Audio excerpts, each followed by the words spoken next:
Today, we're talking about the best live albums that I've encountered, in no particular order, and if there's any that I've missed that you think I should include, then let me know. I might have heard it and don't think it belongs on the list, or I may not have, and it could be a diamond in the rough just waiting to be discovered.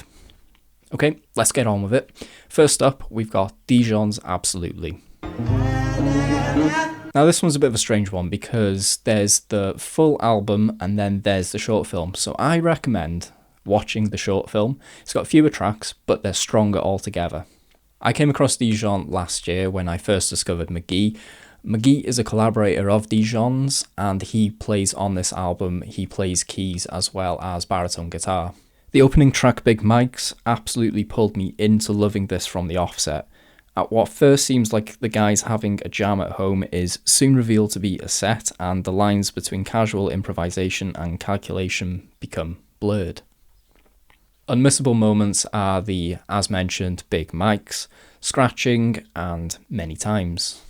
Next up is an honourable mention, and it's actually more of a wish. So I already mentioned mk.gee, and I would love a live album, a full live album from mk.gee. mk.gee has released live versions of songs off his latest album, 2 Star and the Dream Police, and they have surpassed the quality of his studio versions, in my opinion. So it just makes natural sense to release a full live album. And I know I'm not alone in this, like a lot of people have a lot of love for his live recordings as well. So yeah, make it happen, mk.gee, come on. We have another honourable mention, and this one is Bruce Springsteen live 1975 to 1985. This is a compilation and it contains 40 tracks altogether, 36 of which I consider to be keepers or above, which is a crazy good ratio, let's be honest. But Bruce also has a recommendation for me as being on the list officially, so that is live Hammersmith Odeon 1975. It's more accessible than 75 to 85 simply because it's shorter and you can get through it in one sitting. And for those who don't enjoy crowd participation too much in their live recorded music, like me, then this one is definitely for you because you don't get too much of it. The significance of this live album is that it was Bruce's first time in the UK, and he actually considered this to be his worst performance. Yep, you heard that right, his worst.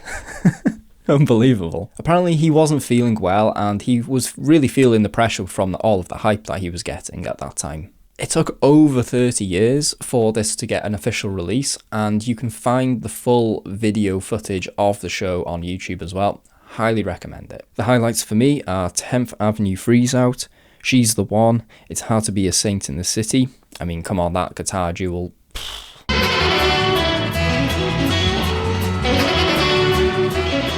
Kitty's Back, and Rosalita. And finally, I found Bruce's hat so iconic that I commissioned my friend to make me a replica. I think I'm going to wear this route now. This is going to be my new persona.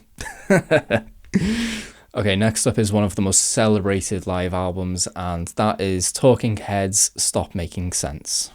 For those of you who have not seen this performance, what the hell are you doing? Go out there and do it. Make sure that you watch it all in one sitting because it is absolutely best experienced altogether.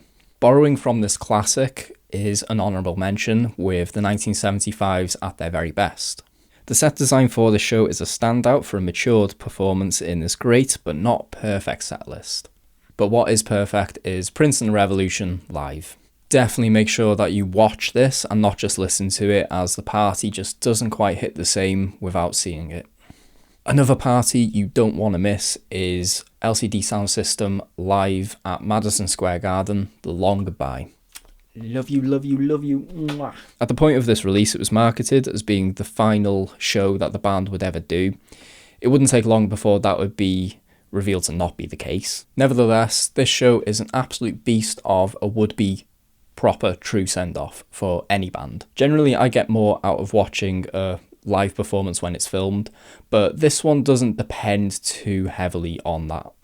The show is total perfection, starting off with absolutely the definitive version of Dance Yourself Clean. Just a little story, I went to go see LCD live in Brixton in 2022, and ironically it was their sound system that was a real letdown. It also took a while for the energy to really get going for me.